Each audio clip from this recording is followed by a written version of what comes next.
Coming up on the news, a lot of homeowners in Lancaster County are seeing a big jump in their property valuations. Plus, a car goes up in flames very close to a Lincoln business this morning. But first, dozens of students taking time to remember a very important day. Good evening, everyone, and thank you so much for joining us on this Monday. Many people are off work today for Martin Luther King Day. but some future leaders were busy as they rallied to continue the civil rights pioneers' work. Local schools came together to celebrate the day and deliver a call to action.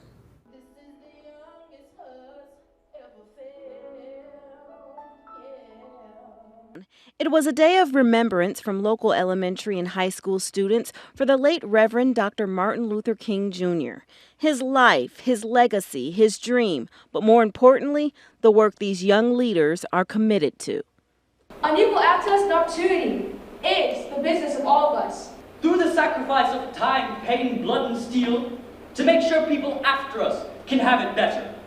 The event included singing from the Northwest Falcon High School Choir and a host of impassioned speeches from local school students who spoke to this year's theme, MLK and Me.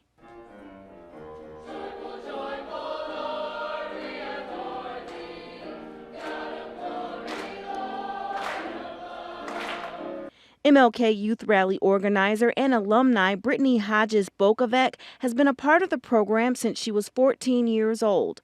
She credits her voice for affecting change within the community to the tools she learned early on while participating. She also spoke and said the MLK Youth Rally readies tomorrow's future civil rights leaders. People want changes to be super sudden, but really what it takes determination, it takes time, and you have to put yourself in positions and use your voice and use your platform. And so I think, when thinking back to where we were, where even when I was 14, laws in the city of Lincoln have changed for the better, but then there have been some setbacks. And so really staying up to date on things and ensuring that we're really vigilant on the change we want to see take place, but putting ourselves in positions and putting the youth in positions where they know, kind of like passing the torch, what's going to be the next step for them. And pass the torch she did. MLK Rally speaker Dale Turner urged everyone to stand up and move to swift action. He believes we cannot rest on what has been done. We must continue to build upon the work past civil rights leaders executed, or as he puts it, we must take our place. Civil rights activist Harry T. Moore, who laid the groundwork for modern civil rights movement. His investigation and lynching and registering African Americans' votes cost him his life. Students later delivered a call to action asking all Lincolnites to not only think about the changes made during the civil rights era, but to continue to make changes that further King's dream of representation and inclusiveness. The rally will also include a march to the state capitol building. And MLK events were held all across the country today. The president speaking at one of those events, the National Action Network's annual MLK Day brunch in Washington, D.C. This is a time for choosing. Will we choose democracy over autocracy, or community over chaos, love over hate? These are the questions of our time that I ran for president to try to help answer, and that Dr. King's life and legacy, in my view, show us the way forward. And yesterday, the president made history as the first sitting president to speak at a Sunday service at Ebenezer Baptist Church in Atlanta, where Martin Luther King Jr. was a co-pastor. Now let's go to meteorologist Jessica Blum with a look at your first forecast. Yeah, our first system of the week passed through just this morning, giving light rainfall through the area. Not much here in Lincoln, but more just off to our north, but not more than a 1/10 of an inch seen in Wahoo, as one of the higher spots on the map here in southeast Nebraska. Omaha saw 2/100 of an inch, Aurora saw 8/100 of an inch, so just about everyone saw a light rainy start to the day today and a mild start at that. We saw high temperatures around 4:30 this morning, and we've been hovering in the low 40s ever since. Some clouds starting to break up as of this evening, especially some of the low cloud cover, and we've been seeing some some clearing in and around Beatrice. You can see the sunset pretty clear out our showings roofing camp at South 6th and Perkins Street right now. And that's why some of those areas around the Kansas border have stayed a little bit warmer this afternoon. 46 still in Hebron and 47 along Falls City, 42 in Beatrice, but only 41 here in Lincoln. A little bit cooler off to the north where those winds have been pretty strong out of the northwest. Looking at that, sustained winds anywhere from about 10 to 15 miles per hour across the area still as of just after 5 o'clock. And temperatures going to continue to cool into the rest of this evening. So we're going to fall through the 30s for some time, going to have low temperatures in the lower 30s tomorrow before we start the day, and then Wednesday comes. Again, Tuesday's going to be our dry spot, and then Wednesday we've got winter storm warnings for the south portions of the state, and then winter storm watches for here in Lancaster County, and a lot going on with this storm in terms of the track and some of the amounts. We'll talk about more of those details coming up in the full forecast in just a few minutes. All right, thank you, Jessica. And a fiery scene at a Lincoln Auto shop as a car goes up in flames near 29th and Cornhusker Highway. One of our viewers sent us video of the fire.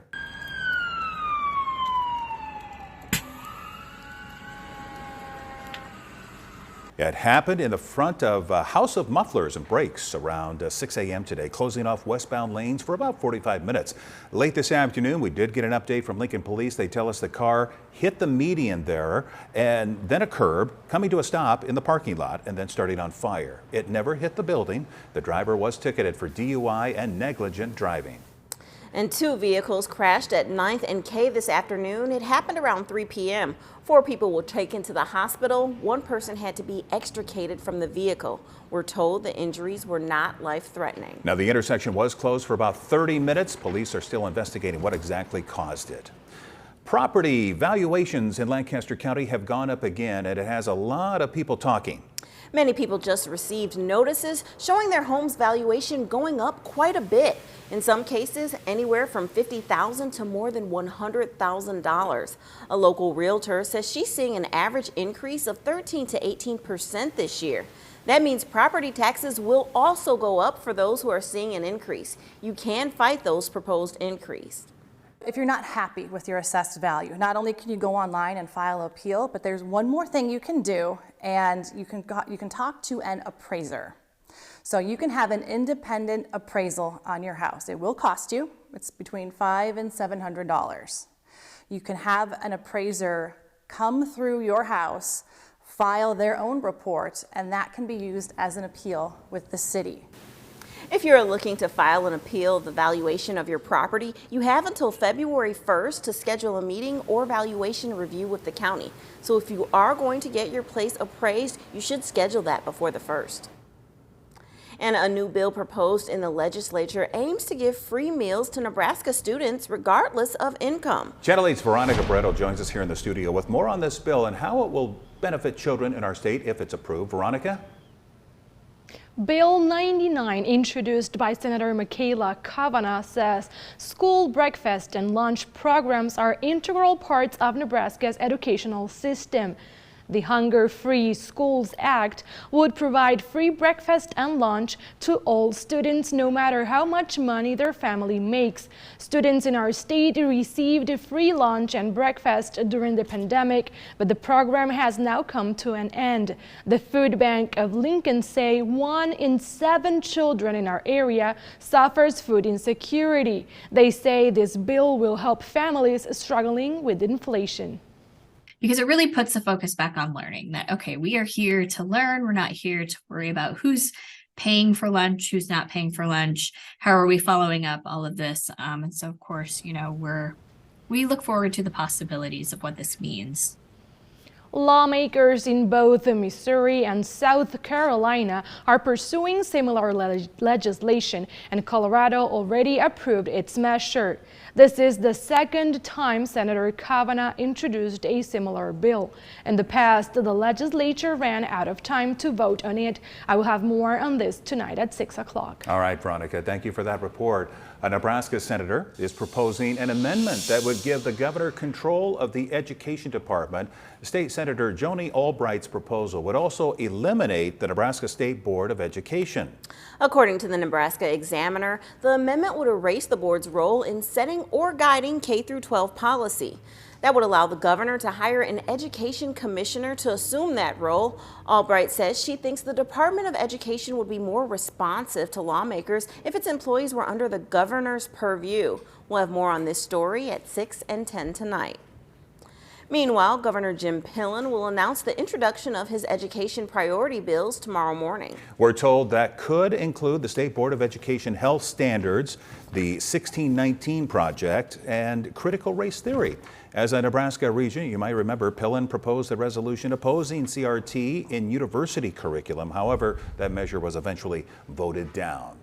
The White House is revealing additional documents found at President Biden's home in Delaware. And Republicans are now demanding transparency and information from the newly appointed special counsel, Robert Hur, who worked as a U.S. attorney at the Justice Department under former President Trump. We just want equal treatment here with respect to how both former President Trump and current President Biden are being treated with the document issue. Republicans in Washington and some Democrats continue to sound the alarm. Some are pointing out the differences in Biden and Trump's cooperation or lack thereof. To President Trump, who refused to cooperate, who refused to comply with a subpoena, and who ultimately forced the Department of Justice to execute a search warrant to retrieve the classified documents. And that is where we need to be centering this conversation. Hur will serve as the special counsel investigating possible criminal charges on whether the documents were improperly stored. Coming up, 2 planes nearly collided on the runway at JFK International Airport in Lincoln. And a crash in Nepal leaves several countries in mourning. Stay with us. That's the DQ Cheeseburger Lovers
A close call at New York's JFK Airport. Two planes nearly collided on the runway Friday night. The FAA now investigating. As ABC's Raina Roy reports, the actual model of the plane played a huge role in avoiding the collision.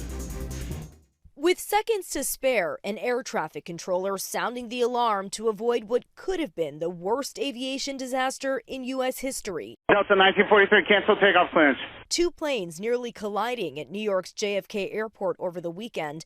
The close call happening as Delta Flight 1943 bound for the Dominican Republic was taking off.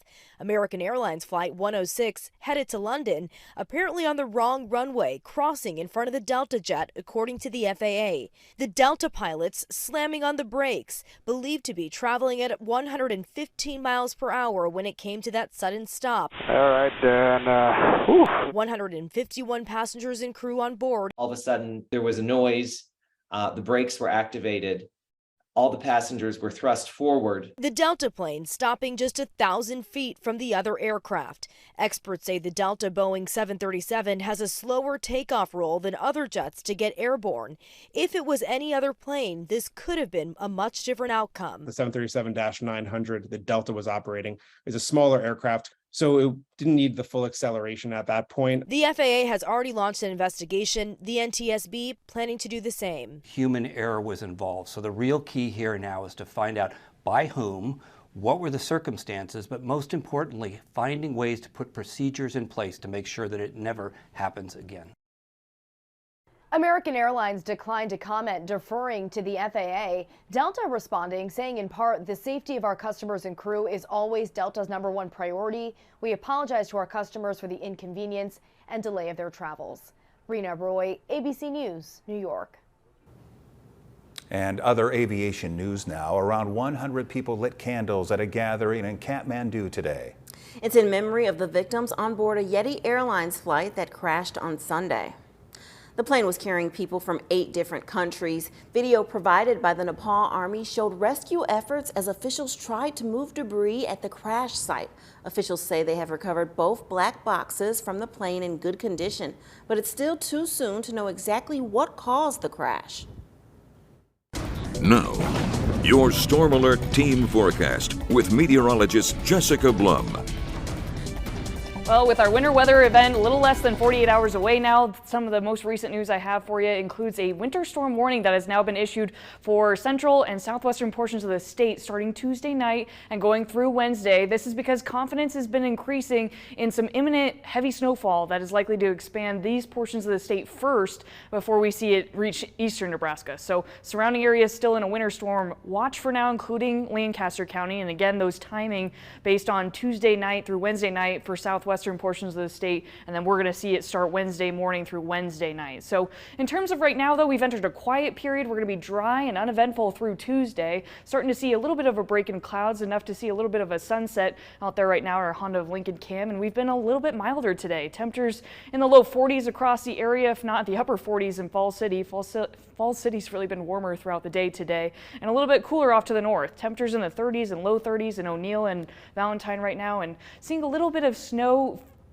try to reach the ground in Cherry County as of this hour, but again, really light in nature, not amounting to much as our first system so far this week moves off to the east now. But again, stormcast for tonight going into the rest of the day tomorrow. Clouds going to overcome most of northeast Nebraska and us here in southeast Nebraska for a time. You might see it clearing a little bit overnight, but not too much as you notice as you sleep tonight. In terms of tomorrow morning by about 11 a.m. we could see some partly sunny skies as well, but again mostly cloudy as we head into the afternoon and evening hours ahead of our next system on Tuesday. So the lows tonight going to be right around the lower 30s, will be mostly cloudy but mild in terms of our normal temperatures for this time of the year, and then we'll slowly get to temperatures similar to where we were today in the lower 40s, be partly sunny for a time and actually be cooler for some time going forward, and likely because of some of the snowfall that we're going to have covering the ground. In terms of the track that we've been talking about for some time, it's starting to come together, starting to look like it's going to be a little bit north of where we are, and so that of course is determining a lot of the type and amounts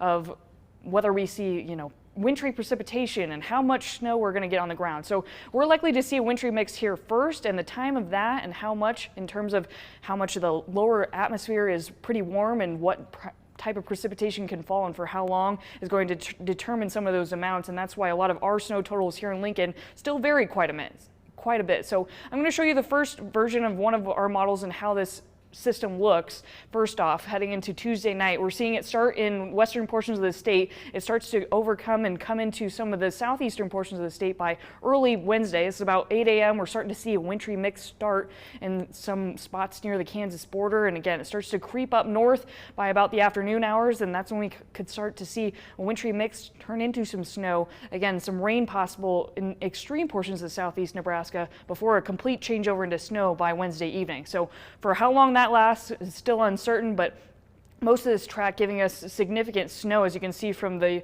heavier blues on the map, and then we're left with flurries by Thursday morning. So again, a lot going on with this system. Again, a lot of models still showing a lot of snowfall off to our north, and again, a lot of change and variability even within just the county of Lancaster in terms of some of these models. This is model 1, and compared to another model run, again, this pushes it just a little bit north, and you can see could cut into a lot of our totals based on the precipitation we see and just a little bit of a variability in this track. So we're trying to hammer down some of those details. And again, the best look at this is some of the probabilistic outlook in terms of some of these percentages. Likely to see most of the snowfall north of the Platte River. Again, Lincoln's still in this ribbon where we could see about 50 to 70% chance of over 4 inches. So not ruling heavy amounts out here in Lincoln just yet, but likely to see a lot of snowfall over the next 24 to 48 hours in terms of this system.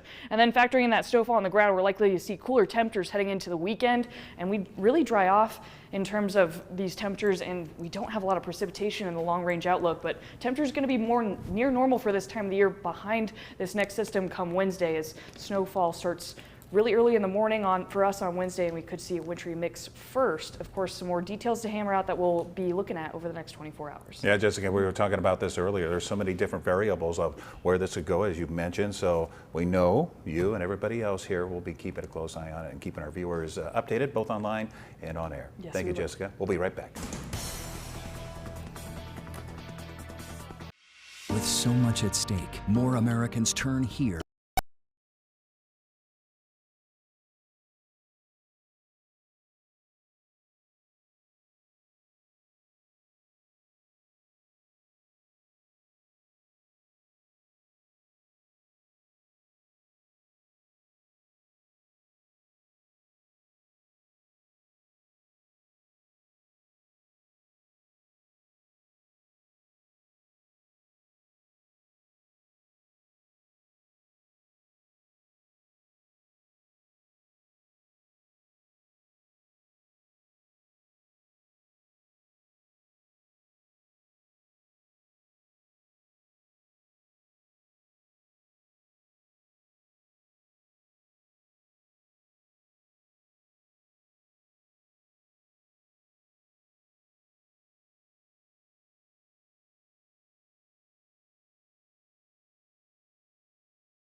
Iowa, who became legally blind just a few years ago, is turning the experience into an inspiring opportunity. And her passion took her all the way to the Paraswimming National Championship. Olivia Chambers was 16 when she was declared legally blind, but she wasn't ready to give up swimming. Now, as a college sophomore at the University of Northern Iowa, her coach says she's gaining confidence and she's continually getting faster. Last month, she finished first in the 400-meter freestyle and 200-meter individual medley, beating a 3-time Paralympic champion. It was really crazy because I never really imagined swimming up with the big names of the Paris swimming, so it was really exciting and is opening many doors for me. I never thought that my life would take this turn, but it has, and it's really exciting to finally have something good come out of losing my vision. Along with all of her medals, Chambers was given the coveted Swimmer of the Meet award, and she's setting her sights high. Her next goal is representing Team USA on an international stage. And just a quick reminder, at 7:15 tonight, we'll have the wild card playoff game between the Dallas Cowboys and the Tampa Bay Buccaneers right here on Channel 8. The Buccaneers beat the Cowboys 19-3 in the team's last meeting in September, so we'll have to see what happens tonight. Let's get a quick recap of the weather with Jessica. Yeah, not too much to talk about with Tuesday. Temperatures going to be in the 40s for the last time for a while, and then a wintry mix going to start on Wednesday pretty early in the morning, and then going to change over into snow completely by Wednesday evening, and then temperatures going to be cooling off into the weekend, going to see temperatures return to normal for some time. All right, thank you, Jessica, and we will be right back here with your 6 o'clock news. Join us for that. See you then.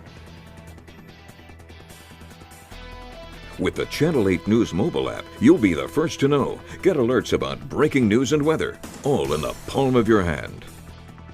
Less driving, more winning.